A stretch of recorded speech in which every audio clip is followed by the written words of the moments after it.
পাহাড় সমান খেলাপি ঋণের বোঝা সামলে দুর্বল ব্যাংকগুলোকে সবল করা বড় চ্যালেঞ্জ হবে বিএনপি সরকারের সামনে। এছাড়া ব্যাংক খাতে শৃঙ্খলা ফেরাতে এগিয়ে নিতে হবে সংস্কার কার্যক্রম। সব মিলে এ খাতকে ঠিক করতে রাজনৈতিক সদিচ্ছা বেশি জরুরি বলে মনে করছেন অর্থনীতিবিদরা। দেড় দশকের আওয়ামী শাসনামলে লুটপাট আর নানা অনিয়ম দুর্নীতির শিকার দেশের ব্যাংকিং খাত। ৫ আগস্ট পরবর্তী সময়ে এই খাতের সংস্কার এগিয়ে নেওয়ার চেষ্টা করে অন্তর্বর্তী সরকার। ১৪টি ব্যাংকের বোর্ড পুনর্গঠন, শরিয়া ভিত্তিক ৫টি ব্যাংক একীভূত করা এবং খেলাপি ঋণের সংজ্ঞা পরিবর্তন সহ অনেক উদ্যোগ নেয় বাংলাদেশ ব্যাংক। আমি তারেক রহমান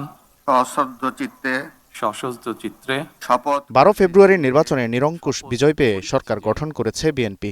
বিশ্লেষকরা বলছেন, ঝুঁকিপূর্ণ ব্যাংক খাতে সুশাসন নিশ্চিত করা বড় চ্যালেঞ্জ হবে নতুন সরকারের জন্য। শর্ট টার্ম মেজার্স নেবে যাতে করে ব্যাংকগুলো আপাতত চলতে পারে, তাই না? তারপরে সাংঘাতিকভাবে যেটা করতে হবে ওদেরকে একটা কনক্রিট একটা পলিসি, যে দিস ইজ মাই পলিসি, যে এই পলিসি অনুযায়ী কাজকর্ম হবে।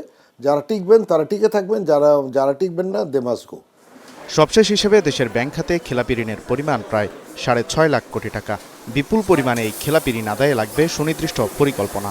ব্যাংক কোম্পানি আইনে যে সমস্ত প্রস্তাবিত সংশোধনগুলি আছে সেই ব্যাপারেও তো এই সরকারকে একটা সিদ্ধান্ত নিতে হবে, নাহলে আগামীতে খেলাপি ঋণ রোধ করার জন্য তারা কি করবেন এটা তো স্পষ্ট হবে না। ইচ্ছাকৃত খেলাপিদের বিরুদ্ধে কঠোর অবস্থানের তাগিদ দেন অর্থনীতিবিদরা। সেক্ষেত্রে ব্যাংকিং খাতে শৃঙ্খলা ফেরাতে রাজনৈতিক প্রতিশ্রুতি জরুরি বলে মনে করছেন তারা। নতুনভাবে যাতে এই খেলাপি ঋণের সংস্কার না হয়, এখানেই কিন্তু রাজনৈতিক প্রজ্ঞার এবং রাজনৈতিক নেতৃত্বের একটা বড় ভূমিকা রাখতে হবে। আর পুঞ্জীভূত যে সমস্যা আছে সেটাকে একটা ৫-৭ বছরের একটা পরিকল্পনা নিয়ে এটাকে আস্তে আস্তে সংস্কার করে, পদক্ষেপ গ্রহণ করে, একীভূত করে, অবসায়ন করে এটাকে সমাধান আমাদের করতে হবে। ব্যাংক খাতে সুশাসন নিশ্চিতে অন্তর্বর্তী সরকারের নেয়া পদক্ষেপগুলো পুনর্বিবেচনা করার কথাও বলছেন অর্থনীতিবিদরা। Walid Sakib, star news, Dhaka.